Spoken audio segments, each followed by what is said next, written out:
It is time for the very first read option show. Thank you guys for showing out today. Really appreciate it. What is up, chat? How we doing today? It is time to talk football. Appreciate y'all coming through the very first non-gaming stream at all, period, whatsoever on the channel. I've done just chatting segments before, but I've never actually done an entire stream where I don't play any video games or any games at all, marbles or any of that counts, any of that kind of stuff. Pack openings, none of that kind of stuff, like little gaming things, little stuff like that. Today we're just, this is basically like a live podcast is basically what it is. What's up, everybody? How you doing?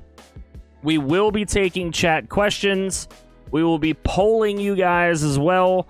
Caz, appreciate the sub, 20 motherfucking months. Holy shit. Everybody likes football. I mean, everybody likes football. I would hope that's why you showed up. I mean, that should be the reason, right? That should be, like, one of the main things around here is liking football. All right, we're going to lower that in my ear and higher it on this. Okay, trying to fix the audio levels. How are they sounding so far? I think we might be good. He said, I think I might. Caz will be on future episodes of the show. He is kind of going to be helping me out with this, but today wasn't feeling up to it, so I'm gonna ride it solo today. But if Caz, if you're gonna be here the whole time, if you want to make your picks when the picking segment comes up, I'll count them. That way, if you're on future segments of the show, then we'll have something to talk about because you would have picked the games. But yeah, we are going to be talking all things football, college football, NFL football, all kinds of football. Well, except for high school and peewee football, but, it is what it is. What is up, everybody? Ayo, congrats on the dub last night. Going to be lurking hard in the background. All good. Do what you got to do. It's all good.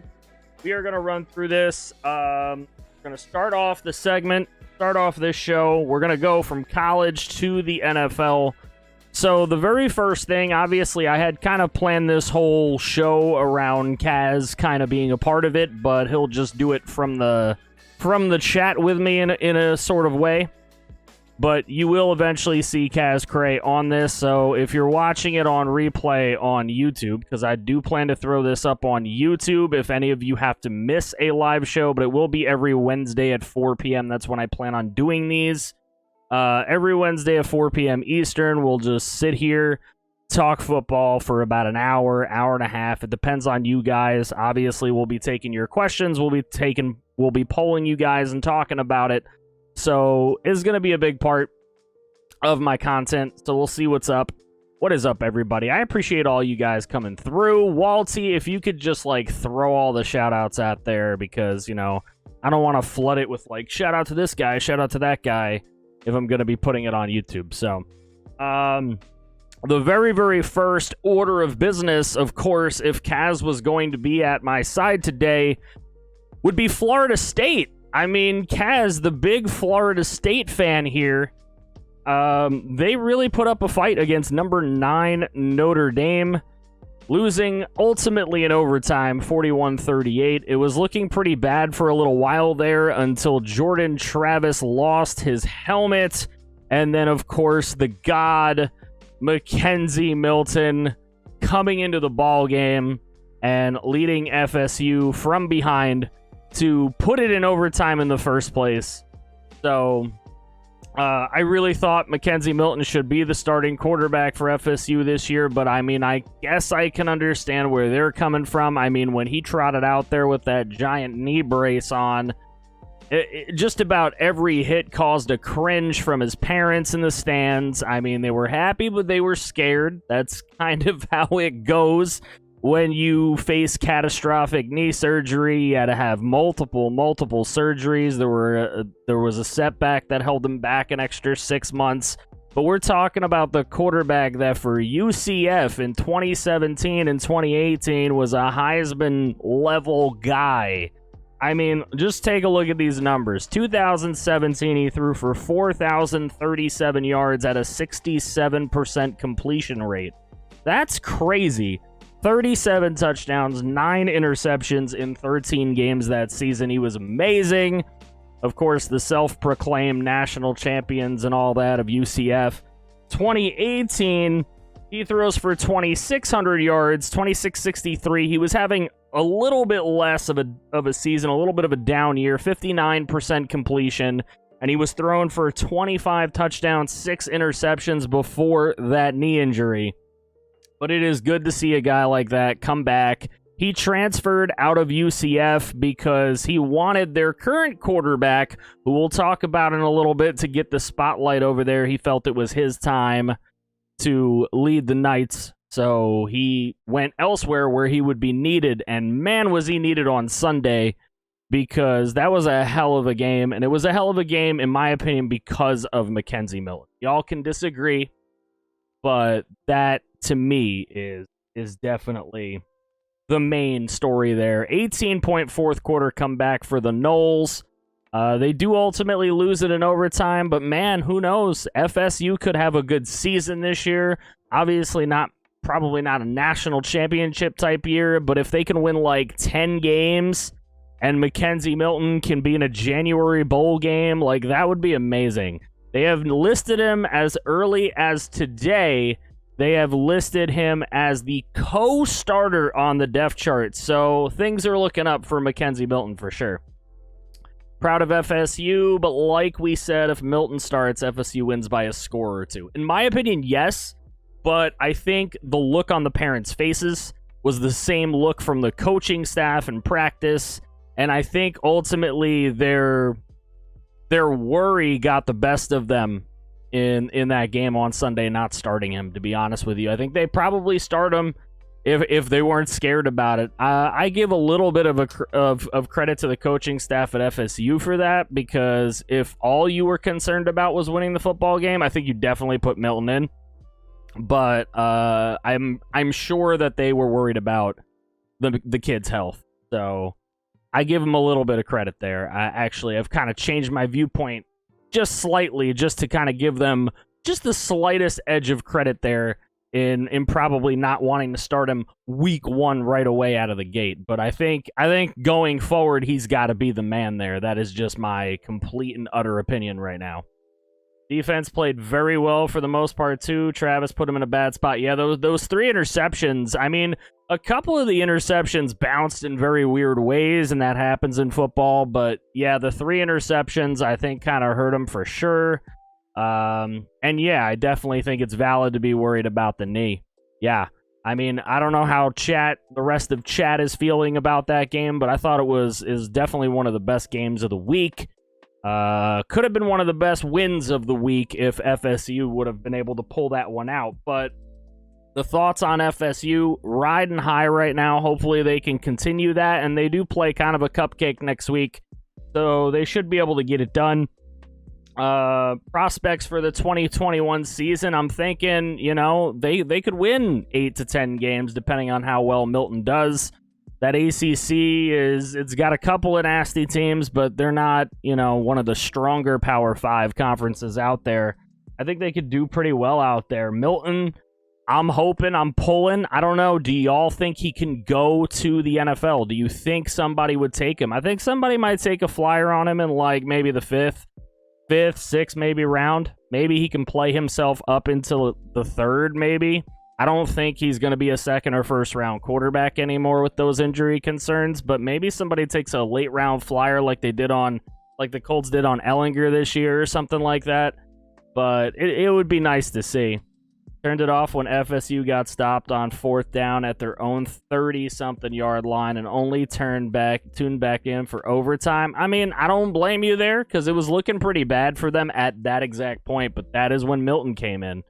That's around that time where Jordan Travis just lost the helmet, and it was time. It was time for Milton to show up. He said, "At Steelers." We'll get to the NFL shortly, sir. But talking about Milton, let's talk about his old team as well. UCF had a big come-from-behind win against Boise State, a team that I root for, a team that I support in Boise State. Coming back to win it 36-31. They did trail 21-0 at one point in that game. They outscored Boise State 22-7 in the second half of that ball game to get the win. And the new UCF starting quarterback, Dylan Gabriel, the man who was given the rite of passage by McKenzie Milton to take over this team, went 25 of 37 for 318 yards, 4 touchdowns. He did throw 2 interceptions, which helped their slow start in the beginning of the ball game. But the 4 touchdowns, man, I mean, I don't know this Dillon Gabriel all that well, but he certainly looks like he has a chance to fill Milton's shoes. We'll have to see if that's something that, you know, could be the case. But we are going to run our first chat poll of the day. So we're going to run a little chat poll here. Let me run this chat poll. I want to ask you, chat, okay,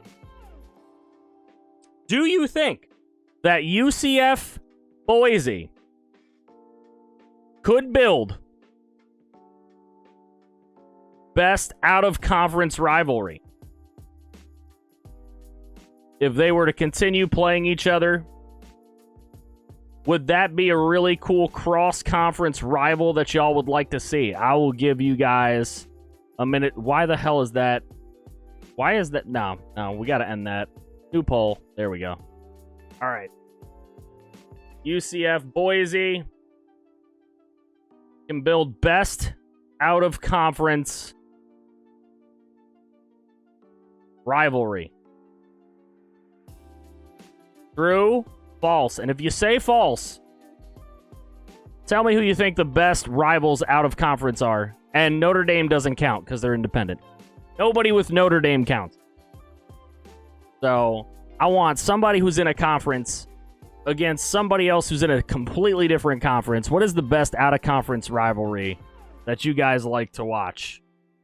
I'm sure most of you would probably give me Iowa State or something like that, in-state rivals and stuff like that. But I think a Florida-Idaho matchup like this, 2 of these group of 5 schools that have just kind of balled out over the last decade or so. For Boise State, it's been a lot longer. They've had a few teams that have been really good. So who knows? Maybe it could be something.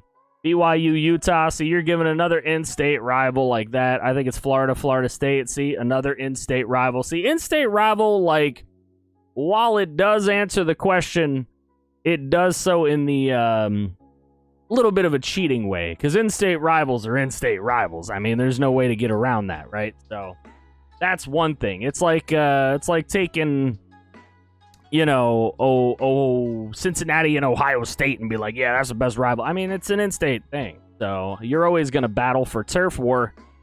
But I think Boise, UCF would be the ones that you would pull out of the walls and just be like, here, this one from right field, this one from left field, and hell, let's put it in the blender and see what happens. That was a hell of a game.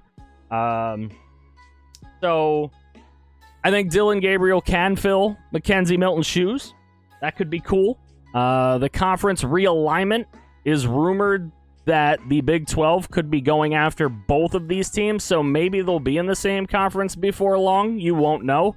Maybe by 2025, we're talking about the very first UCF-Boise in-conference rival game in the Big 12. Who knows? They might be the leaders of the Big 12 at that point, obviously with Texas and Oklahoma leaving. So how do y'all feel about conference realignment? That's like, you know, it's a thing that's going nuts right now. Everybody wants to jump out of the Big 12, and everybody wants to jump into the SEC, and now the Pac-12 wants to build this super-duper alliance with the Big 10 and make this huge conference. I don't know. I mean, I don't know how I feel about it. I feel like college football might be better if it was just like, you know, there were just like 6 giant conferences. I don't know. Maybe bring in more FCS teams. Bring them in some of the crappy conferences. They've been doing that with the Sun Belt, bringing in Coastal and some of the better teams. Get some North Dakota State in there. Why not? Right? Like let's bring in North Dakota State as well. What's going on, Ice?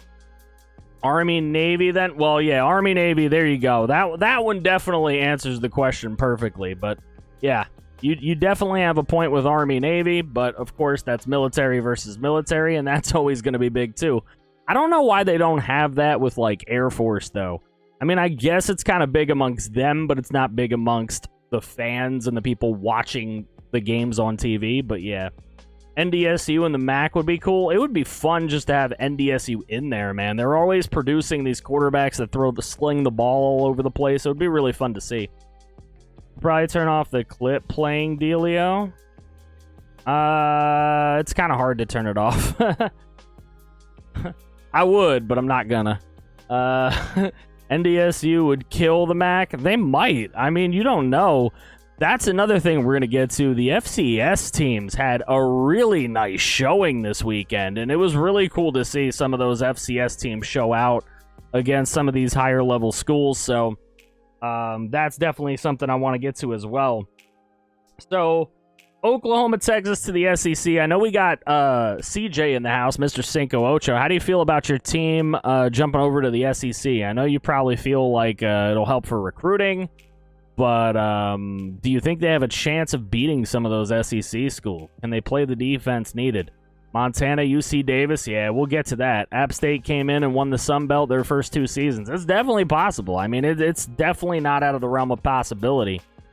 I mean, these FCS schools are better than people give them credit for. That's why I kind of root for those kind of upsets. Always going to root for that. That's why I became like a supporter / fan of Boise State in the first place. They were the first ones to really make that name and continue it and kind of be that underdog school against some of these bigger ranked schools. And that was before the Fiesta Bowl, before the big upset over Oklahoma, before the Statue of Liberty play. That was even back in 2000, was it 2003, I believe? Not 2007 that I really became a fan. The very first time they became ranked, it was like, holy shit, this team is ranked. Crazy, let's go.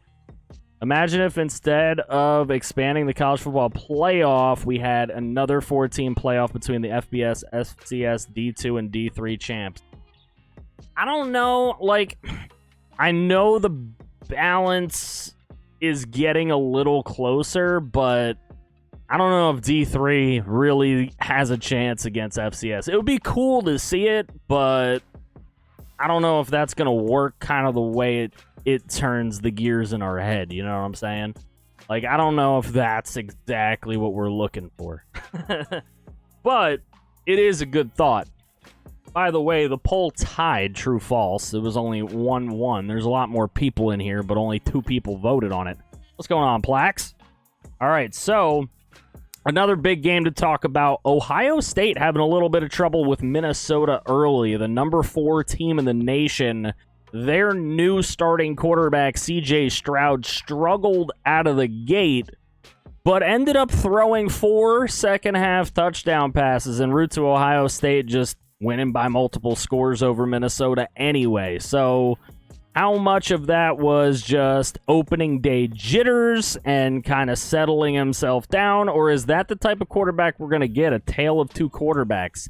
I don't know. Ohio State fans can let me know. Ohio State haters will probably tell me that he sucks ass. CJ Stroud's garbage, but who knows? He did struggle early. Minnesota held that 14-10 halftime lead, and then when he threw those 4 touchdown passes in the second half and helped them to outscore Minnesota 35-17 in the second half and take the win, Olave had 2 of those touchdowns. Obviously one of the better receivers in the country.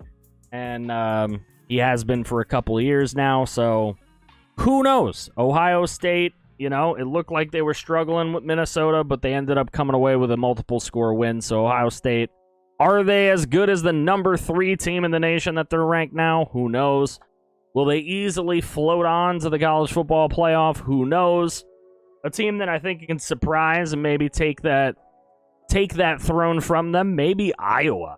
After the way they played, who the hell knows? Iowa throwing that 34-6 win out there over Indiana and Michael Penix Jr. You know, speaking of Michael Penix Jr., he threw 3 interceptions in that Iowa game. Iowa's defense was just swarming all over the place in that one. Really, really, really rough game for Indiana. Penn State's defense also looked nice. Yes, Penn State. I am proud of Penn State. I mean, I don't like root for Penn State, but I'm okay with when Penn State does well because, you know, being so close to PA, and so many of my real-life friends having gone to PA at one point or another as far as Penn State is concerned, is for school. A lot of my high school friends went there. I'm usually, like, satisfied when they win, especially against teams I don't really care about, like Wisconsin.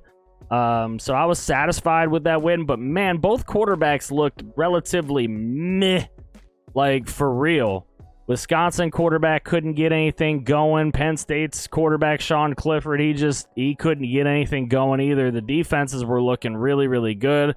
It was big plays back and forth that was really making the difference, and occasionally they would break out. So who the heck knows, man? That was a hell of a game, though. I think dude just needs playing time. No tune-up games to start the season for a redshirt freshman's a tough ask. Yeah, it wasn't a tune-up game, that's for sure. It was Minnesota, a conference game, a big one too. So yeah, I give a lot of credit to scheduling because they really gave us some good ones to open up for sure. And I really hope that there's more of that. We don't want to open week 1 of the college football season with like 20 cupcake games with the top 25. You know what I mean? Like, give us some good stuff. The beginning of the weekend, I thought Ohio State would drop in the standings, but then Clemson versus Georgia happened. That's another game we got to get to. I mean, number 5, Georgia. Number 3, Clemson. That was a number 2, Clemson? It was 2? It was 2 against 5, right? Something like that. Absolutely wild. That game went hard. And by hard, I mean if you really like hard-nosed defense, because it was basically won by a defensive score. Yeah, number 3.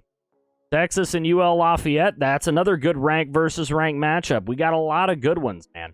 A lot of good ones this weekend. Sean Clifford, the big red dog, is the definition of meh. He'll be asked for 70% of his throws. And then the other 30 is him making a big completion or running for a chunk play. Hey, you know, if it wins the ball game, it wins the ball game. Oklahoma was 2 and barely beat Tulane. We'll get to that in a minute as well. Let's keep going through the agenda here. So, one big headline, in my opinion, is the big NFL prospect quarterbacks struggling out of the gate. What do y'all think about that? Like, should we be worried for some of these guys? Who should be worried the most? Sam Howell, right, was like the consensus number 1 dude from UNC.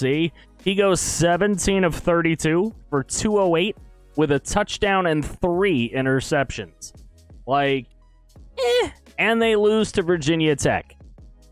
So that's not good for him. That's not a good look. Spencer Rattler for Oklahoma, as noted, they struggled with Tulane, of all teams, at home against Tulane. That's not a team you want to struggle with. Now, he did a little better as far as completions. He was 30 for 39. He also threw for over 300 yards, but he did throw a touchdown and 2 interceptions. And you don't want to be making mistakes against lower-level competition like that.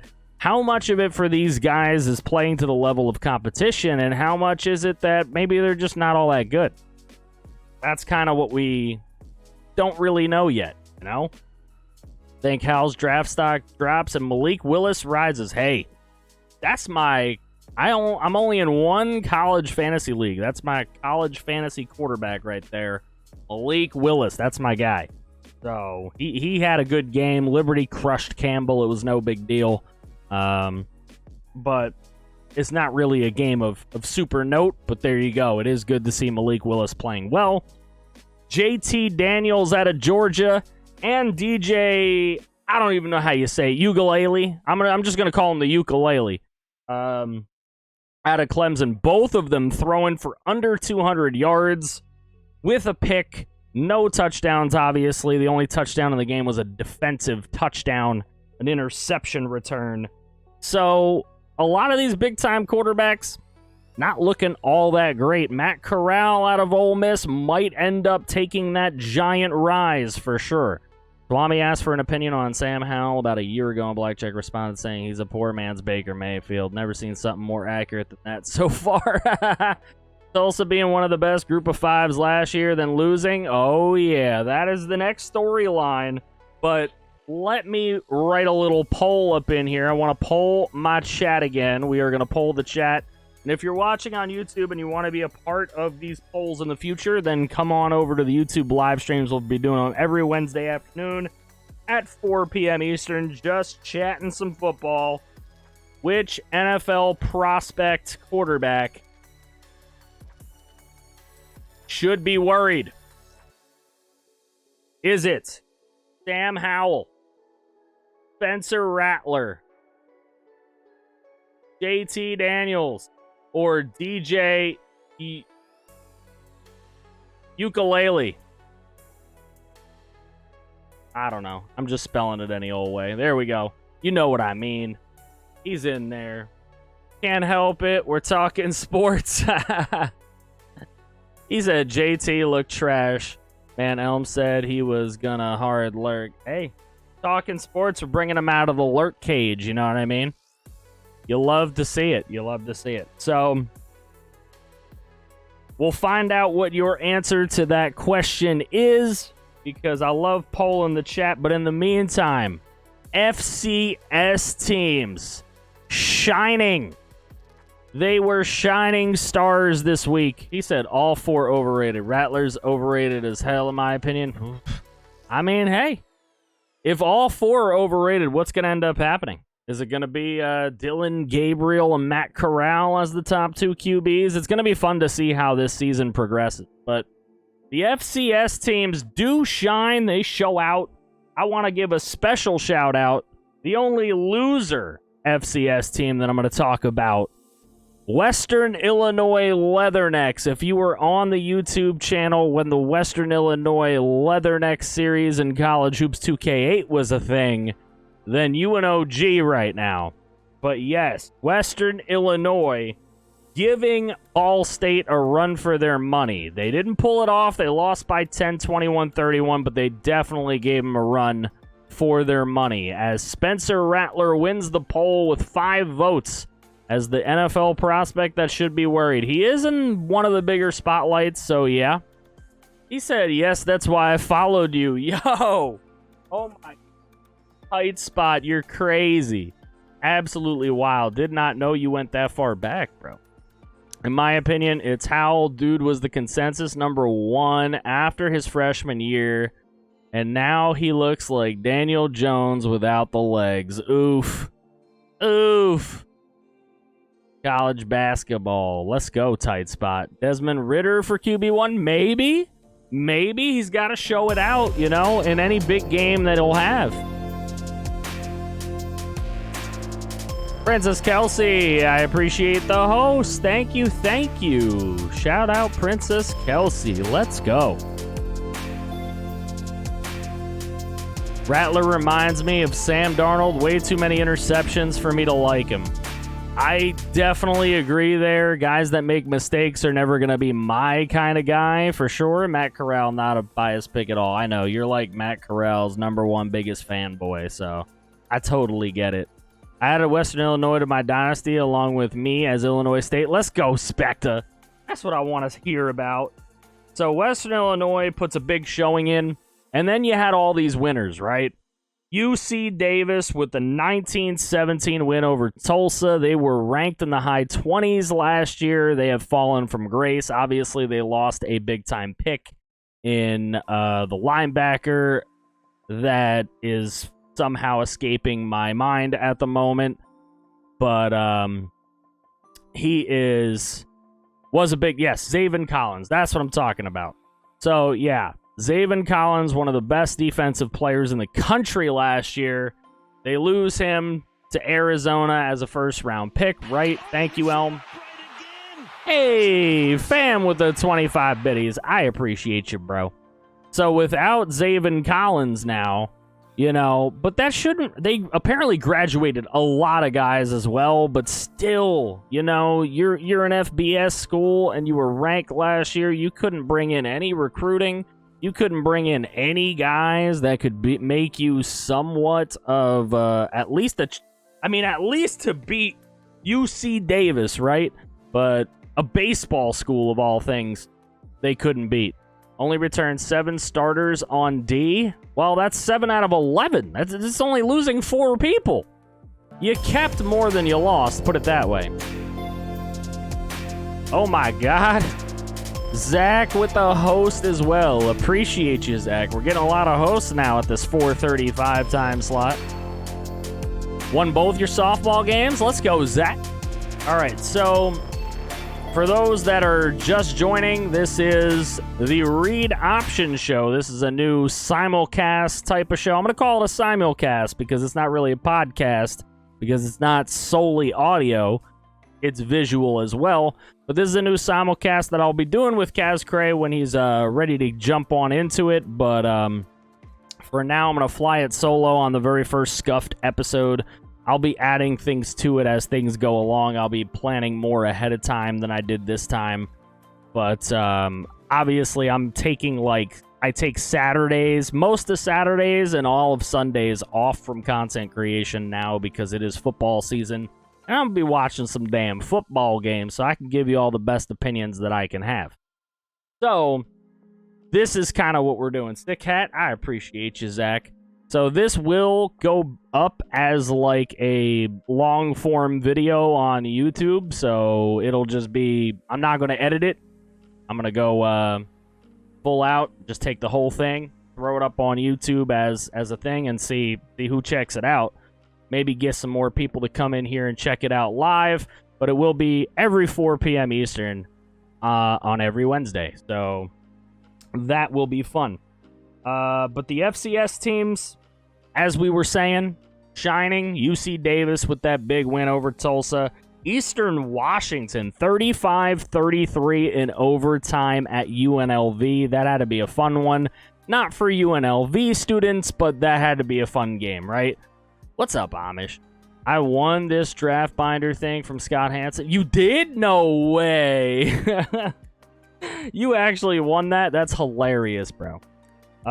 San Diego or South Dakota State, not San Diego. South Dakota State getting a win against Colorado State. Not just any win. They scored 42 points on Colorado State. They put up 42. It was 42-23. So Colorado State down bad right now. The homie Uncle Sam's Reject runs a Colorado State dynasty on NCAA. I believe it's 10 over on his channel. So go check him out. What's up, Beast Mode Pimpin'? Holy Cross gets a 38-28 win at UConn. So all these FCS schools showing out. Let's talk about East Tennessee State, right? Going into Vanderbilt and holding Vandy to 3 points. How bad is Vandy, bro? Like, do they need to get kicked out the SEC? I feel like they do. 23-3. Vandy got absolutely mollywopped. And then, of course, the one that everybody wants to talk about, which is Montana beating Washington 13-7, holding down big ol' UW to 7 points. It's been a long way since the days of Browning and Myles Gaskin and all that, and John Ross. So, other FCS schools with really good showings this week, despite losing, but really good showings. Gardner-Webb had a good showing. Missouri State had a good showing. And Portland State. So these FCS schools, you got to watch out. You got to watch out. If you are not ready to go, if you try to take them lightly, if you don't take them seriously, they will kick your ass. They will come and get you. Because it will be the spotlight of their entire football career, basically, in college anyway. Vandy in the SEC, so they're clearly better than all non-SEC schools, according to SEC logic. Only in the SEC for baseball. I mean, hey, it is what it is, right? All right, we're reaching the end of the NCAA portion, but I want to know from you guys, we are going to poll you guys again, what would be your biggest FCS surprise of the week, having gone through all that? I have a funny feeling that, of course, you guys were very big into the Montana win and some of the others, but let me see. Biggest FCS surprise. We are going to put UC Davis in there. You guys have talked about them. Obviously, Montana's going to go in there. I'm going to put East Tennessee State in there. for their win over Vandy. South Dakota State for their big win against Colorado State. And we'll go with Eastern Washington with their overtime win. So we'll see what you guys say as the biggest FCS surprise game. He said Montana over who? Sorry, Washington, a ranked team. Yeah, they were a ranked team. They won't be now. Put it that way. All right, so top 3 wins of the first 2 weeks. This is a question that I would have asked Caz. We would have debated back and forth, but I'm just going to go over my top 3 wins of the week in college football. Number 3 is Rutgers. That's what the hat's for. I'm picking my Scarlet Knights. You can call it biased all you want to, but a 61-14 win over a team we probably would have lost 14-12 3 years ago. Okay? Yes, I know it's Temple. I know Temple is quote-unquote dog shit to most people. I get it. Hey, Eagles, thank you for the host. Appreciate it. Appreciate you.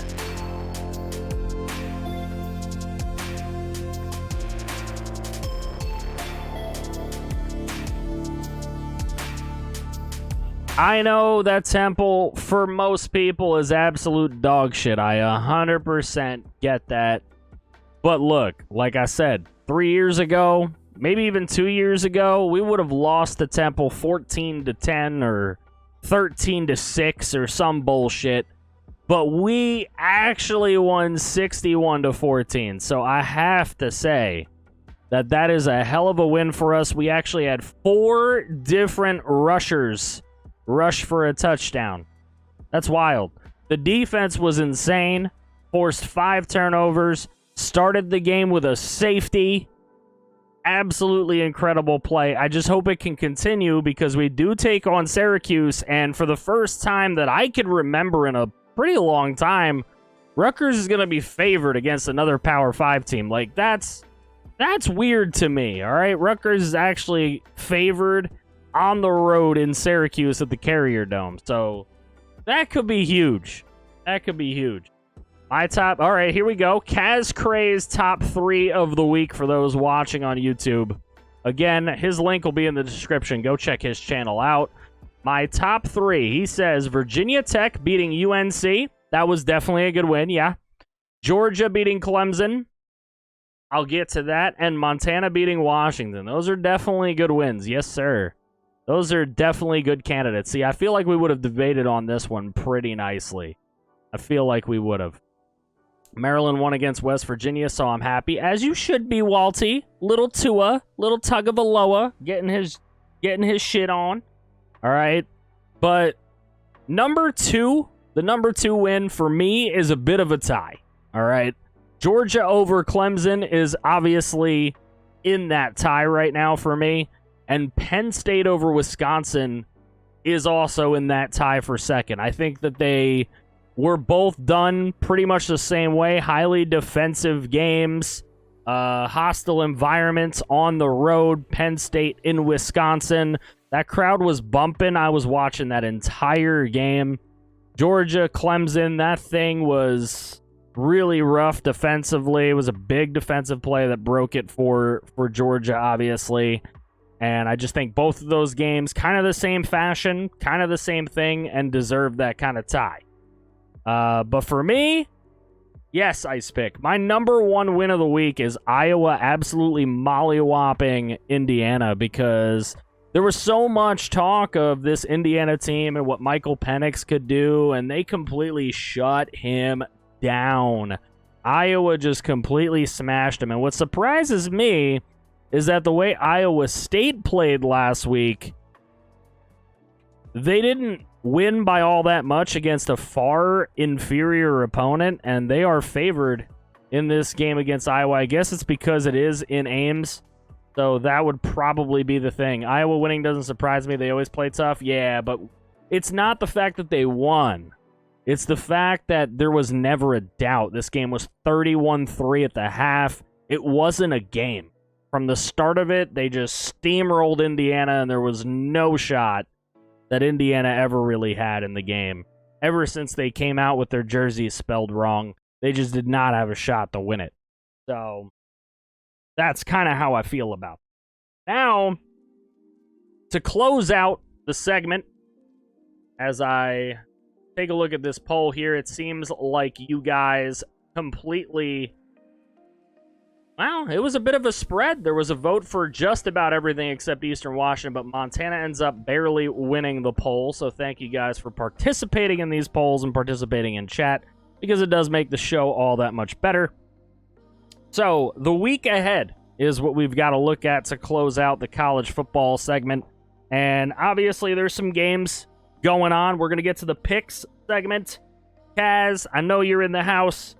So I have picked out 5 games that we're going to pick, and I'll take your picks from the chat so that, hey, when you come in next week, we will have a something better to talk about than just my picks.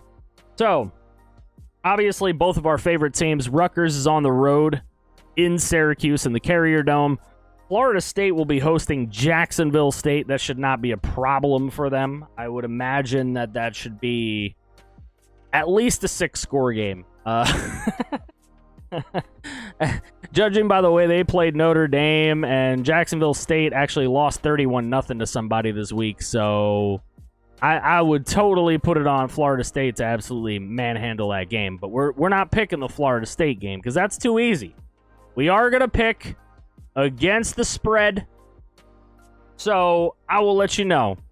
First game that we're going to pick, number 12, Oregon, going in to Ohio State, going to Columbus to take on number 3, Ohio State. Ohio State is favored in this game by 14.5 points. Will Ohio State win by that 14.5 points, I think, is the question. I think Ohio State's going to win the game. Oregon, of course, struggled with Fresno State, won by a touchdown. Ohio State struggled early with Minnesota, but they ended up blowing them out by multiple scores. So I definitely think Ohio State wins this game. Do I think they win by 14.5? That's tough for me. I'm going to take Ohio State over Oregon by the 14.5. I think they'll do it. He said, I think they win, but Oregon beat the spread. Okay, so Caz going with Oregon. All right, so there we go. We're different right away. All right, second game that we're picking is a bias game. It is a bias game. I'll fully admit it. It is Rutgers on the road at Syracuse. Syracuse is getting 2.5 points. Can Rutgers win this damn thing by a field goal? I don't care how biased it is. I'm picking Rutgers, all right? I might be wrong. I probably am going to be wrong. But I'm taking Rutgers on the road in Syracuse to win by a field goal or more. That's just my thought on it. I think we could get it done. Flying high after that win, it is Shianoville season. We'll see what Caz thinks. Our next game after that one is going to be the Iowa State game. That is going to be a hell of a one. He says, I think Rutgers will win a close game. Don't have much faith in Q, so he's going Rutgers. All right, let's go. Iowa State. So number 10, Iowa. Number 9, Iowa State. In Ames. That is Iowa State's home. Iowa State is favored by 4.5 points. 4.5 points. So, can Iowa win this game outright? I think they can. Can Iowa State win and cover? I don't know, man. That's crazy. I think I would go Iowa straight up. Personally, that's what I'm going to go with. I'm not taking ISU. Caz, it's up to you what you want to do. I think Iowa is going to win this game by 10. I got Iowa by 10. And if they're getting 4.5, I'll take them. But I don't think I need them. He said, I think Iowa State wins and covers. Ooh, okay. All right. Next game. We have number 15, Texas, going over to Lance's house, to Weekend Conversations house in Arkansas, to take on the Razorbacks. Razorbacks are getting 7.5.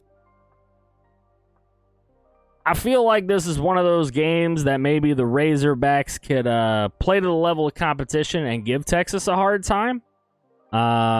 They like to throw out those wild upsets every once in a while. I don't think they're actually going to win the ball game, but I think it's like a 5-point game. So for that reason, I'm going to take Arkansas. Arkansas, who beat Rice 38-17. Texas coming off that big Louisiana win. The Raging Cajuns, 38-18. So, yeah, I'm gonna take Arkansas to keep this one close. We'll have to see what Caz thinks about that. And then we will have one more game on the docket to pick before we answer. I'll open it up now, chat. If there's any college football questions you have about this week, anything you want to know an opinion on from myself, go ahead and type it in the chat now. Now is the time to get involved there. Arkansas wins and covers. I feel like it's only a matter of time before Texas does some Texas stuff. And no time like the present. Damn, Caz going with Arkansas as well. He's in agreeance. Caz is in agreeance. Notre Dame next game. Nah. Who's Notre Dame's not playing anybody good? You think Mo Ibrahim can be a top 3-round pick? I think anybody has a chance to be a 3rd-round pick at this point. You know, a 3-round pick, a day 1 or 2 pick is not all that hard to get into if you can play yourself into it early on this season. I think anyone really has a chance, not even just Mo Ibrahim. I think anybody has a chance to cement themselves as a hell of a player this year, because we're only in week 1, so you've got another 14 weeks of college football. You know, you've got another, it's going to be a long one. You got plenty of time to get the job done here. So, our final game that we'll be picking, though, is another ranked team going on the road. Number 21, Utah, is going to face in-state, another in-state rival here, BYU. He said he's hurt for the season. Then he might be in trouble. Utah at BYU. BYU is getting 7.5 points. They are 7.5-point underdogs. Can BYU keep it close enough to cover that spread? Now, Utah just had a bit of trouble in the first half with Wagner. They were losing to Wagner for a good little portion of that first and second quarter, but they ended up blowing them out 40-17. BYU got a win against Arizona 24-16. So, what's going to end up happening? I don't know. I don't trust Utah to blow out BYU. I'm going to take BYU by sole portion that I think it's a touchdown game. I think it's like a 27-20 game or something like that. Utah wins and... All right, Caz says Utah wins and covers. I think they bounce back from the struggles versus Wagner's. He's going with the Utes. There we go. We got a bunch of differences. The only 2 games we agree on is we're both taking Rutgers over Syracuse, and we're both taking Arkansas over Texas. Okay. So, with that being said, we'll turn it over to the NFL portion. College football portion took a good little while this week. It might do that every week because there's just so many games in college football, but I love talking about them. So, NFL Week 1 isn't going to be that hard to talk about because it is Week 1, so there's no previous scores to talk about. We're just talking about the week ahead in the NFL. So, big news so far, at least for today and this week, is concerned. Le'Veon Bell becomes a Baltimore Raven. Is that going to help him out big time this season? I don't know. He might be able to return to somewhat of the form of Le'Veon Bell that we know. He had some injuries in the past. Obviously, the Jets, I don't think he had a ton of work ethic with the Jets, but that was just because he went to the Jets, I think. I think that whole organization will make you a little bit lazy. They're kind of like the new Browns in today's NFL. It just seems like you go there and you're dead. Ravens runners are dropping like flies. Yeah, they lost 2 guys, Justice Hill and J.K. Dobbins, out for the season, so They were desperate for running backs. A couple of injuries for the season to their running backs. That will leave them with Le'Veon Bell and Gus Edwards. So we'll see. We'll see what that'll do for them. Le'Veon Bell, hey, he might be motivated. He's playing with Lamar. They should be able to feed off each other really well. Gus is still going to get Gus carries, so it's still going to be a three-headed running back monster. It's just they're going to be running on the legs of Le'Veon Bell, who is still young enough to get the job done, to be honest with you. He doesn't have that much crazy tread on the tires. He hasn't run a whole lot since leaving Pittsburgh, so maybe he's got the legs. We'll see what he can do. He said maybe Lamar plays running back. Oh, wait, he already does. Hey, that's a discussion for another time. All right? This morning, Bradley Roby. The news of Bradley Roby getting traded by the Texans to the Saints. Now, he's going to miss week 1, so he won't have an immediate impact. He's suspended for week 1. So we'll see what he does beyond that. But the Saints needed some corner help, some DB help, so they got some help right there. What's up, Jay? Killing it. We are running a live simulcast sports talk podcast type of show right now. Simulcast show. Talking all things football. The VOD will go up on YouTube tomorrow. And that's kind of where we're going. So it's more of a live show setting. We do some viewer polls, viewer questions. So any time you need a question answered, just throw it in the chat. All right. So Bradley Roby, that trade could be a big ad for New Orleans, but it's not going to be in week 1. It'll be beyond this week. The big news this morning: Carson Wentz will start week 1 for the Indianapolis Colts. He's in full pads practice today. So crazy. This is crazy. It will be interesting to see what Carson Wentz can do. He's going to either play himself into or out of a job. I mean, the two kids didn't look all that bad in preseason, talking about Jacob Eason and Sam Ehlinger. They didn't look all that bad. Look like... I hate to say what I liken it to, because it looked like kind of like a Trent Dilfer-esque type of thing, that if the defense was good enough and the running game was good enough, that I think those kids could have carried them to 8-9 wins anyway. But clearly, I think Carson Wentz gives you the better downfield options, the better gunslinging options, but the more propensity for some turnovers. So we'll have to see what happens there. Still haven't done my test today. Cowboys or Bucks, who you picking? We'll get to that. Trevor Lawrence was selected captain by his fellow Jaguar teammates. So Trevor Lawrence, a captain as a rookie. Now, does that show how much inexperience the Jaguars really have, or does that show how much confidence the Jaguars actually have in Trevor Lawrence? I don't really know. I couldn't really tell you there. But only time will tell. We'll see what Trevor Lawrence is going to do. He's going to have a good opportunity right out of the gate to do well. He's only playing the Jaguars, or he's only playing the Texans. My bad. The Jaguars are playing the Texans, so it might happen. I think it's more how much the Jags lack in experience. Yeah, it may very well be. Is Telvin Smith still playing? Not that I'm aware. I don't know who for. I can tell you that. T-Law is about to throw 4 picks. Against whom? Against whom on the Texans is he throwing 4 picks to? All right. I will give little blurbs as we go, but it is time to get into the pick segment. Caz is in the chat. He will throw his picks in as well. We will pick every game in the NFL because it's what we're into, man. It is just the sport. It's the sport to know. All right, so here we go. NFL, anybody who wants to throw picks in there, go ahead. People will remember your crappy picks, and we will make fun of you next week. But let's see. Thursday Night Football. Cowboys at Bucks. Obviously, all of our picks are against the spread. Spread makes it tougher, so that's how we're going to do it. Cowboys at Bucks, minus 8.5 for the Bucks. Do we think the Bucks are going to slam them? That's what the question is. Do we think the Bucks slam them? Caz is saying Tampa Bay slam. I'm saying that too.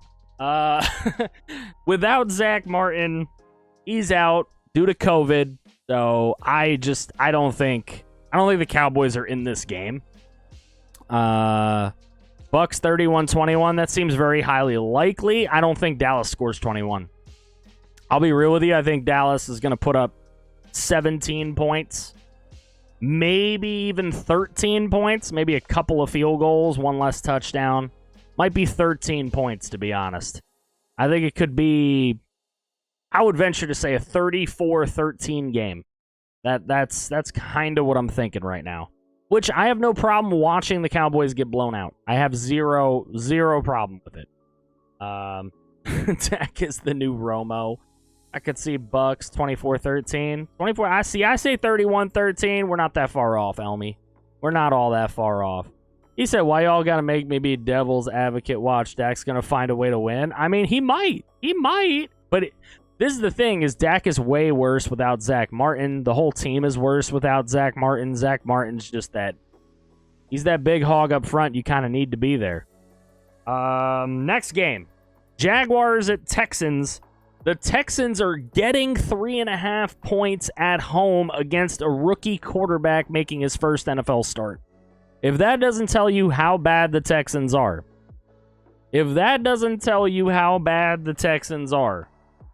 I don't know what else you're going to know. I'm going with the Jags here. I think Trevor Lawrence wins it by a touchdown. I think he throws 3 touchdowns in his debut. I think Robinson runs for 140 yards against this defense. Texans, because the Jags are bad. Yeah, the Texans are bad too, pal.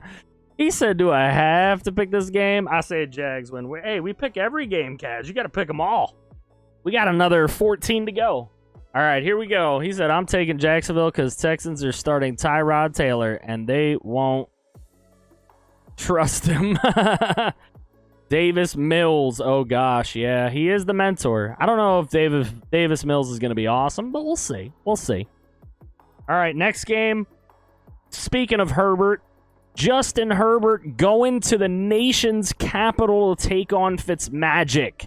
Does Fitzmagic have any magic? The Washington football team are underdogs at home by 1.5 points. It's a very close spread. I think it's the closest spread of the week. It's only 1.5 points. But the points are going to Washington. I don't know, man. I mean, the Chargers did bolster that O-line. They got Corey Linsley on the team. They have tried to make that O-line better for Herbert. That offense should be good. I don't know, man. It's a tale of two teams that don't quite match the right way. You got a good offense against a good defense. You got a poor-ish offense against a poor-ish defense. They're mediocre. Does Fitzmagic find a way to pull it out? That's my question. He said, I love me some Justin Herbert, but I think Washington football team get the dub.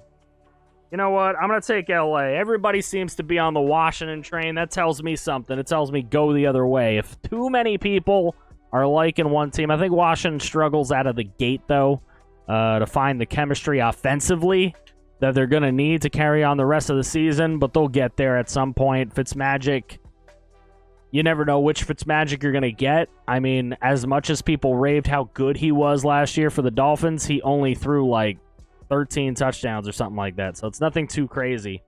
What do I use for spreads? I looked at DraftKings Sportsbook. Next game, another one of Caz's favorite games. Seahawks at Colts. Now, the Colts are getting 2.5 points at home.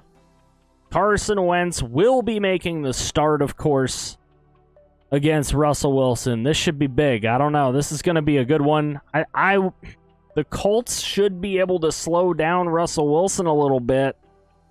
Russell Wilson struggled toward the latter part of last year. He was getting off to a historic start, and then it all just kind of tapered off near the end. Hopefully he can get himself off to a good start this year because he's on one of my fantasy teams that we'll talk about. But we'll see. He said, I think the Colts win. Seattle's going to be worse than people think they are. Woo! As much as Caz hates to say it, he's going Colts. You know what? In Russ, I trust. That's my man right there. I love Russell Wilson, dude. He's one of my favorite quarterbacks in the league. Obviously, a little bit biased of a pick there, but I'm going to take Seattle. at least in week 1. I don't think Carson Wentz is going to be ready. Carson Wentz, if he's not ready, he can throw picks against anybody, even Seattle's poor-ish defense. But I think Seattle will get the win there. Hey, Cincy, what's up, my guy? All right, so we have the Jets at the Panthers. This is the Darnold revenge game. The Panthers are favored by 5.5 points. Can the Panthers win by 6 or more is the question. I think the Panthers win by like 20. I'm going to be honest with you. I think this is a candidate for blowout of the week, which could be a new segment if you guys like it. I don't know. But this could be a new candidate for blowout of the week. I ain't going to lie. Win and get the cover. The Jets suck. Caz isn't in his right mind going to take the New York Jets. Who knows, though? He said with Carl Lawson out, it's an easy Panthers pick. Yeah, that's a good note. Good note, Elmers. With Carl Lawson out, who the hell knows? Now we're going to get to the game Cincy's been waiting for. We have the Vikings at the Bengals. Bengals are getting 3.5 points. Vikings favored on the road in Cincinnati. Joe Burrow making his return to the starting lineup. Who day? I'm taking Joe Burrow in his return. I'm going to go with Cincinnati here. Neither team has a good offensive line. I would expect some sacks, but I also expect some big quarterback play. Both ways, honestly. I think Cousins will make some plays. I think Burrow will make some plays. Dalvin Cook will run the football well. Joe Mixon will run the football well. I feel like we got like a 28-24 game or something on our hands here. I don't know. He said, sorry, Elmy, but I'm going with the Vikings. Hey, I went with Cincinnati, baby. I want Iguodala. I think Kirk has one of his big-time regular season games. He might. I mean, you never know. He tends to play really well against the poor teams. You know that. Bengals still have a shaky O-line, so I think the Vikings take advantage of this. Yeah, Danielle Hunter should feast a little bit, but if you let him get his and make big plays elsewhere, I think they still have a shot. And they can run the ball well with Joey Mixon. 34-21 Vikes. That's a top 20 unit. Hell no, it ain't. All right, so we have your game, Caz. The Cardinals and the Titans. Titans are favored by 3.5 points. I expect this one to be the shootout of the week. I ain't going to lie to you. I think this one might put up the high in points scored. Maybe second only to the Chiefs-Browns game. That is another one that is a candidate there. But I really do think that the Titans find a way to pull this one off. Whether it's by 4, whether it's by 5, whether it's by a full touchdown. But I'm going to go with Titans. He goes, you have to say it, tighten up. I think the Titans win a very high-scoring, yet very close game, but they cover. All right, we're going for it. Super high-scoring game. Bengals O-line is built up from last year. Yeah, it's still bad. Top 20 doesn't make it good. Even if it is top 20, and I don't think it is. But it is what it is. What's up, ESG? Tannehill in. Tannehill's in. Tannehill's in. And he's in to win. All right, here we go. Niners on the road to take on the Lions. I don't know how the Lions are only underdogs by 7.5 in this game. The 49ers are probably going to steamroll them bitches. So that's exactly what I'm going to go with. 49ers. I think the 49ers start this season a lot better than they started last season. That is helped, of course, by getting to play the Lions early on. So we're going to go with that. What's your opinion about J.J. Watt? He's a good player. He's going to help out the Cardinals, but doesn't help that he's still injury prone. We'll see how healthy he can stay, how long he can help the Cardinals.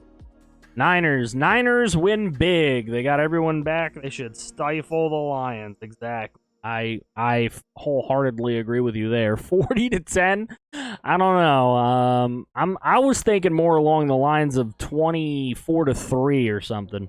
I don't think the Niners are going to score all that crazy amount of points. Garoppolo, you never know.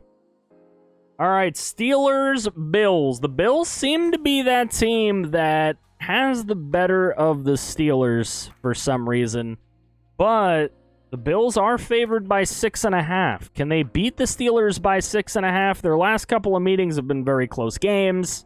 They've been hard-fought wins by Buffalo. 6.5 points. That's a lot for Buffalo. Steelers' defense is really good. Oh, man. He said Pitt winning outright this time. Not picking Steelers ever. Oof, this is going to be a tough one to pick. I think the Bills win, but Pittsburgh covers. You know, I'm kind of feeling the same way, but I'm thinking the Buffalo will win it by a touchdown this time. 7 exactly. I think that's one of those perfect spread games. So I'm going to go with Buffalo. I think they'll end up pulling it out. I see this being a 28-27 game, so I'm going to pick Pitt to cover. We should cover, but I'm hoping we win. Yeah, right? All right. Now, the Battle of the Birds. It is the Dirty Birds versus the Buds. Who's going to win? Eagles going into Atlanta. Falcons are favored by 3.5, so they got to win by more than 3.5. This one could be another shootout, depending on how well Jalen Hurts can play. But I think the weapons in Atlanta are much more better to count on. I can count on them a lot more than I can count on the weapons in Philadelphia. I'm hoping Kyle Pitts goes off because he's on one of my fantasy teams. So I'm gonna take the Atlanta Falcons, ATL, to win by multiple scores in this game. Zach says Eagles 21, Falcons 17. I could see it happening. He said Falcox. I'm going to pick Philly to win outright because Philly's defense isn't hurt to shit yet. Hey, I mean, look, they rely on some injury-prone guys, of course, but we'll see what happens. Bold prediction right there, Octi. What did Octi say? He said the Birds are going to win. Oh, okay. Got you. Anyway, now we go to the afternoon games on Sunday. And the big one of the week, Browns at Chiefs, the AFC divisional round rematch between Baker Mayfield and Pat Mahomes. The Chiefs are favored by 5.5 points in Arrowhead. Obviously, they won 22-17 in that divisional round. So they won by 5 last time. So the spread's 5.5 right now. He said that's a game you can't bet on, right? That's kind of like one of those games that the Mafia might control. You never fucking know, man. You never know. I think Mahomes and the boys win by a couple of scores. You know, it's very, very possible that could be the case. I don't know, man. Week 1, I just feel like nobody's as crazy as they should be.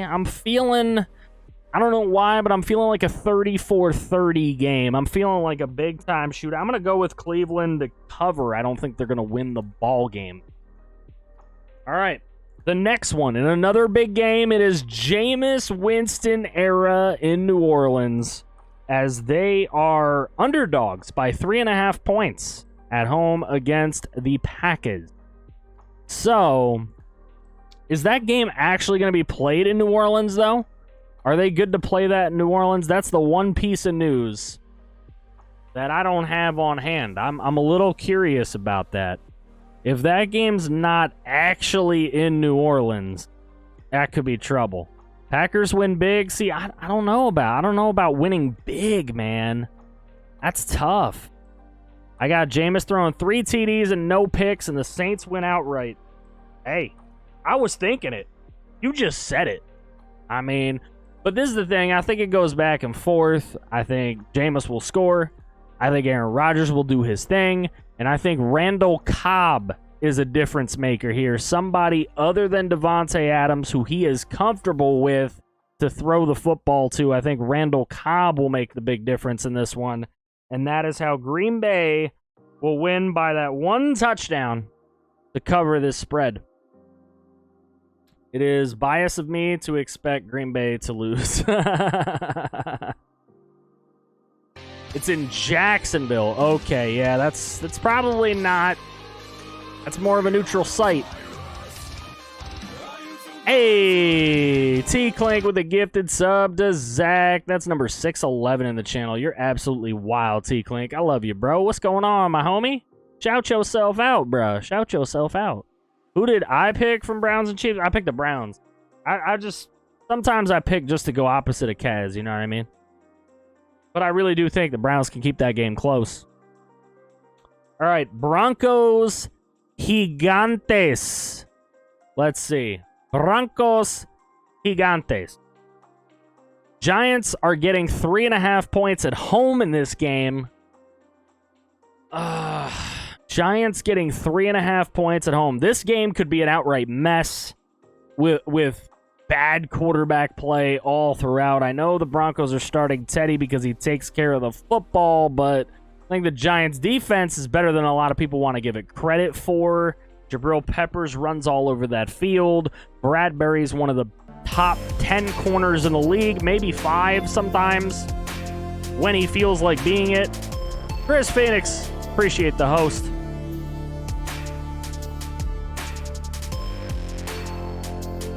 Broncos, because Teddy's really safe. See, but I just feel like... Leonard Williams could get the job done disrupting up front anyways. I don't know, man. Just chilling, heading before work. Hey, I appreciate you, T-Clink. Thank you for the host, broski. Giants by 10-plus points. New York is a major sleeper this year if they don't get in their own way. Wow. He said I lied. I'm taking Giants. Yeah, the Giants have a very solid defense. They hang in a lot of games because of the solid defense that they have paid for. They've paid for a lot of their better players. They haven't been drafting well, but they have been signing guys well. I'll give them that. Blake Martinez, guys of the like have worked out for them. T-Clink gifting the sub to Octi number 612 in the channel. An absolute fucking GOAT legend god in the chat. Love you, broski. Damn, you're an absolute beast. Giants beat Seattle and almost beat Tampa last year. Yeah, I'm going to go with the Giants. I think if they're going to be a force in the NFC East, this is a game they got to show out. They got to show it in week number 1. They got to set the tone right away. Daniel Jones got to play well. And he always makes some kind of a play, but he needs to make more good plays and less bad ones. That's what I need to see. All right. The moment of truth.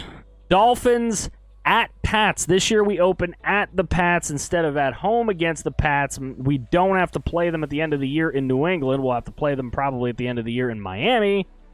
But the Pats are actually favored by 3.5. Mac Jones versus Tua Tagovailoa. You know Tua wants to prove something. You know he wants to beat Mac Jones head-to-head. Can he do it? Does he have the talent to do it? I know New England has a good defense. They won't have Stephon Gilmore, obviously, so maybe? Maybe? He said, I think Tua has a breakout game. Pride says Pats. Has a stake in Miami. Says Tua has a breakout game. You know what? Win, lose, or draw. I'm taking the Miami fucking Dolphins. That's my boys right there, so I'm not gonna waver. I'm hoping that we can at least lose by 3 and cover the point spread. Shit. All right, so then we have the Bears at the Rams. Now, could this be an ugly game with Andy Dalton? It could be an ugly game. I don't know. Aaron Donald should wreak some havoc. The Rams are favored by 7.5 at home. The beginning of the Matthew Stafford era in LA. Is it going to be... Oh, Zach, you need to stay tuned, my guy. You need to stay tuned. I fully expect the Rams to win big, and we will see Justin Fields in that game. Ooh! Give me Rams by 100. I think the bigger prediction is he said we're going to see Justin Fields. If we see Justin Fields, it's going to be a close game. If he ends up coming in, I think he brings them back a little bit. But I don't think we see Justin Fields. I think the Rams just blow him out by like 20 points. And they're like, but we made Andy Dalton a promise. So, yeah, there's that. And the final game of the week, the Monday Night Football game, is the Ravens at the Raiders. Raiders at home in Vegas. They finally get to open up their stadium with fans. They're underdogs by 4.5 points. So the Ravens given only 4.5 points. This is Darren Waller playing against the Ravens, who he was on the practice squad for a couple of years. Oh, man, I think Darren Waller is going to ball. I think he's going to ball in this game. I know the Ravens got a good defense. It worries me that they're playing the Raiders week 1 because I think I have Baltimore's defense in one of the fantasy leagues. As much as I hate the Ravens, I think they cover and win by 2 scores. I have no faith in the Gruden Grinders. Damn, Caz. Damn, Caz. So he's going right for Baltimore. I think it's going to take a little while to get used to the fact that Baltimore lost 2 running backs. I don't think Le'Veon Bell is going to be ready right away. He had no offseason camp or anything. He wasn't on a team. I don't think Le'Veon Bell is going to play particularly well in his first game playing for Baltimore.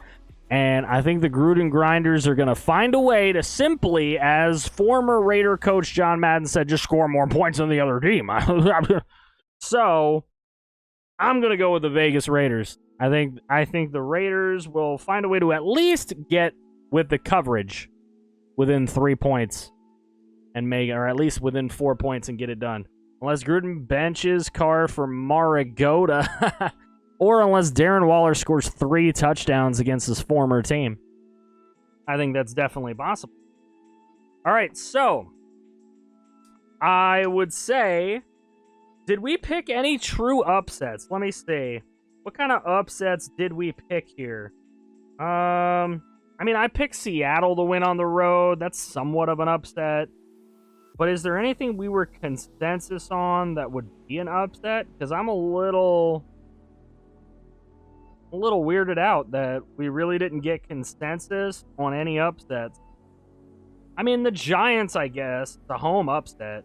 Miami would be the road upset that we both chose. So, I mean, I will probably ask y'all. Let's get another chat poll. I like when you guys get involved. All right. Most likely upset. Miami over New England. Seattle over Indy. What other upsets were we looking at? Giants over Denver is probably going to win this poll.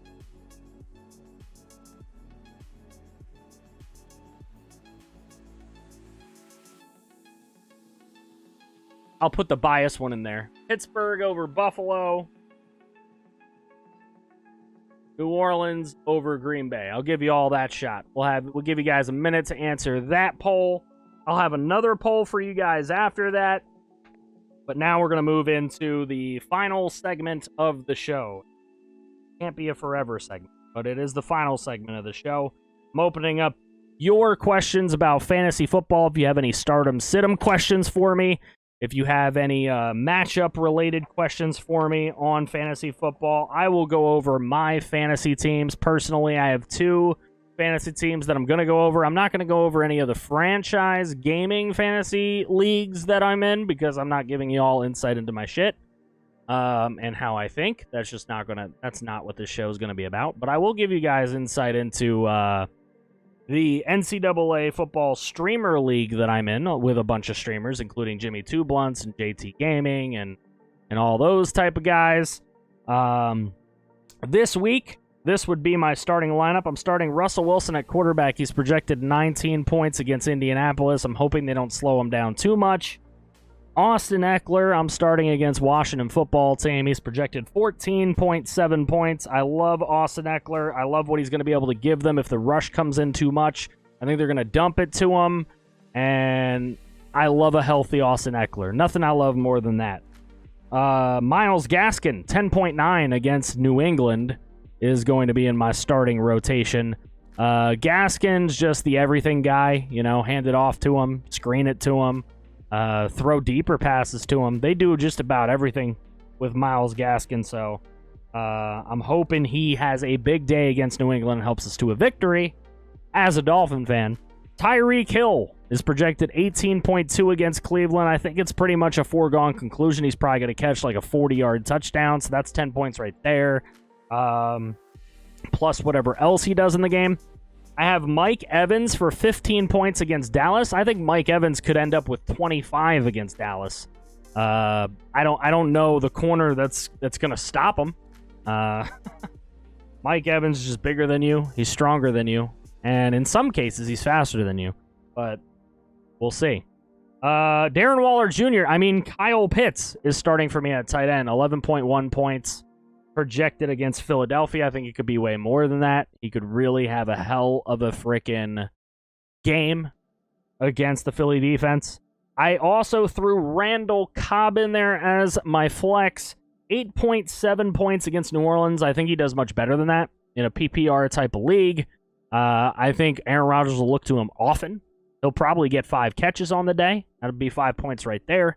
And then whatever his yardage is, I think he'll probably end up with around 70-ish. Probably a game-winning touchdown. So I'm going to go with Randall Cobb as an underrated choice there. Obviously, I have the Baltimore defense. They're only projected 6.3 against Vegas. And then I have Jason Sanders, the kicker for Miami, at 7.8 points. Maybe he can kick a game-winning 50-yarder and give me 5 points right there. That'd be nice. So that's the NCAA Streamer League that I'm in. Let's see what Caz is saying in chat, because Caz has said that his starter for his money league, this is who he is starting: Josh Allen, Derrick Henry, Jonathan Taylor, Mike Evans, Julio Jones, Jonnu Smith, Raheem Mostert, the Bucks D, and Young Hoku. Gotta love Young Hoku. Josh Allen against Pittsburgh's defense, going to be a little rough, but I think he'll find a way to get some points anyway. He just needs to not make mistakes. Derrick Henry is always a good bet, especially against Arizona. Jonathan Taylor against an aging, old, bummy Seattle defense, I think is pretty good. Mike Evans, obviously I have him, so I can't disagree with you. Julio Jones, again, another good choice right there against Arizona. Jonnu Smith, yeah. Miami's not good at defending tight ends. I don't know what it is with us, but we're just not. Raheem Mostert could run all over Detroit. He's the fastest guy on the field, so definitely a good one there. Bucks defense, yeah. I'm not saying Dallas can't score points, but with no Zach Martin, I think Bucks defense, good play there. And Koo for Atlanta, yeah. If they can't get it done in the red zone again, which Atlanta has been over the last few seasons having problems with that, which is why Julio wanted out in the first place, yeah, I think that could be the thing. Sent you my gamer tag. Let's go, Reyes. Waiting for the apps to install, and you got to install something else. PIMP night, you know what I'm saying? Seahawks are favored on the road. No, they are not. Oh, yes. Yes, they are. My bad. All right, so I'm wrong. All right? Go away. Next. All right, let me see the results of this most likely upset, though. Ah, we got a 4-way tie with one choice apiece. Nobody's believing in Miami. Thanks, guys. I appreciate y'all. New Orleans, Pittsburgh, and the Giants, basically, all got a vote. So we'll see there. Should I sit Barkley against Denver? No. While Denver does have a good defense, if the Giants are going to win, Barkley's going to have to do something. You have Chase Edmonds on the bench. I don't think Arizona's much of a running team. Chase Edmonds being a backup running back for Arizona, I think more or less, if anybody's getting carries, it's James Conner. So I don't think so. I don't think Barkley is a worse start than Chase Edmonds. Barkley's going to get touches. If your league's PPR, definitely Barkley, because he's going to get a lot of screens. He's going to get a lot of points just from touching the football. Myles Gaskin's a definition of jack of all trades, master of none. Yeah, but being a jack of all trades, there's value in that. He said, yes, they are. I'm your fact checker. I didn't know you were the guy that was on PTI and then he did Around the Horn. I didn't know you were that guy. You kind of are that guy for me right now. I appreciate you. What's up, Dark Devil? Any other fantasy questions? I say Barkley always has value, man. He's the catalyst in that Giant offense. I know they got Galladay now, and they drafted Tony and all that to get some screens, but Tony's had some off-field jerky issues, and I think Barkley's just definitely their everyman. So I would definitely lean towards him. Now, another thing In my other league, this is Thrizzy's league. Now, this is kind of a weird league I'm going to talk about here because you only start 5 people. You start 5 people. You start 4 guys in a defense. You start a quarterback, a running back, a wide receiver, a tight end, and a defense. That's it. That's all you start. Your bench is only 4 players deep. So, my starters in that league, Ryan Tannehill, projected 18.2 against Arizona. I think he can do way better than that. We'll have to see. I also have Aaron Jones starting against the New Orleans Saints. They're projecting him 15.1 points. I think he could do just about that, maybe even a little bit better. DJ Chark, I am starting. That's right, DJ Chark, DJ Chark, DJ Chark, DJ Chark. Starting him, 11.9 points he's projected against Houston. I think he could do way better than that. I think he could be T-Law's favorite target. We'll see. We'll see how that shapes up, but Texans really don't have anybody on that roster. So I'm going to go with Jacksonville, who I expect to win the game, and kind of handedly. Waller. Waller is my tight end. 14.2 points projection against Baltimore. I'm hoping he can do at least that. Hopefully a little bit more. Obviously, he's a 100 pass catcher, so break it down for me. You know, I need him to get at least like 7 catches. New England defense. I have to start against my Miami team. They're only projected 6.6. We'll see what they do defensively. Obviously, New England's more of a defensive team than an offensive team, so I do expect them to make some plays on defense. Hopefully, Tua doesn't have any turnovers, but somehow New England's defense gets me points. I don't know. Fantasy football is a weird conundrum, man. The way you root a lot of times falls in line with your fantasy team, unfortunately. I'm hoping for it not to go that way this year. But my backups on my bench, my 4 guys, are Kenyon Drake. You know, it's a backup on the Raiders. I'm not going to start him over Aaron Jones. And then there's Jameis Winston, who I think at certain points this year probably will be a starter in there. Because I do expect him to be that sleeper type of quarterback nobody was looking at that will get a ton of points every once in a while. Then I have Curtis Samuel and Gappy Galladay as receivers that I can use. I just don't want to use Kenny Galladay against Denver. They have good corners. And I don't want to use Curtis Samuel right now for Washington because I don't know how their offense is going to shape up right now with Fitzy yet. As it gets deeper in the season, if that ends up being a mistake, I got to reevaluate. But I think that's what's up. He said, I am your fact checker. I can start 3 wide receivers. I have Keenan Allen, Cortland Sutton, Deebo Samuel, DJ Moore, and DK. Obviously, I start DK, but who else? Ooh. See, Keenan Allen is like a number 1 go-to in LA for the Chargers, but they are playing Washington's defense. So it could be tough there. I would say no Cortland Sutton. I don't trust Teddy as a passer, and the Giants' defense is filled with good DBs. So I would not go with Sutton. DJ Moore, Panthers against Jets, that's a great play. And I think Deebo against the Lions is not a bad play either, but the 49ers are more of a running team. The Panthers with Darnold, he's going to want to show out against the Jets, and I think they're going to be able to do just about anything they want to in that game. I would say DJ Moore, probably.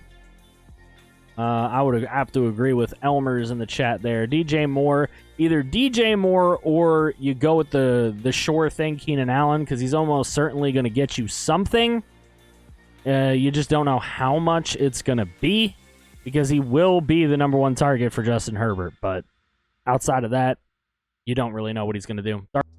We got our picks in. We're going to see who does better between me and Caz in the college football segment. I'm sure CJ was trying to take notes on some other people making some picks as well. So that is going to be interesting to see, especially the college portion, because that's not like a thing that I'm normally really good with. You know what I'm saying? So We'll see what ends up happening there. For For those of you that are watching on YouTube, if you want to come check out one of these live shows, come on down every Wednesday, 4 p.m. Eastern Standard Time. This one went about an hour and a half. That's about the sweet spot of where I want it. Caz said I'll be on next week, guys. Caz, we're going to start working from, like, Monday, all right, on, like, segments and shit that we want to do. I want to make this thing a little bit better every single week, so that's definitely something I want to do. So I appreciate everybody who came out to the very first show, which is always the most scuffed. It will get better as time goes on. Again, shout out to my co-host Caz Cray. He will be on next week. Links to his YouTube and Twitch are in the description below, so definitely go check that out. Drop him a follow, drop him a sub. Let's go say what's up to Cyber Darkwolf. Go drop him a follow if you haven't already. He is one of the most genuine guys on here. And it goes to show because Caz actually loves him and he's a Jaguar fan. So, you know what I mean? Like, Cyber Darkwolf is excited about Trevor Lawrence. So go in there, talk some football with him. I appreciate y'all for coming out. And I will probably be live tomorrow. So I appreciate y'all. Love y'all. Later.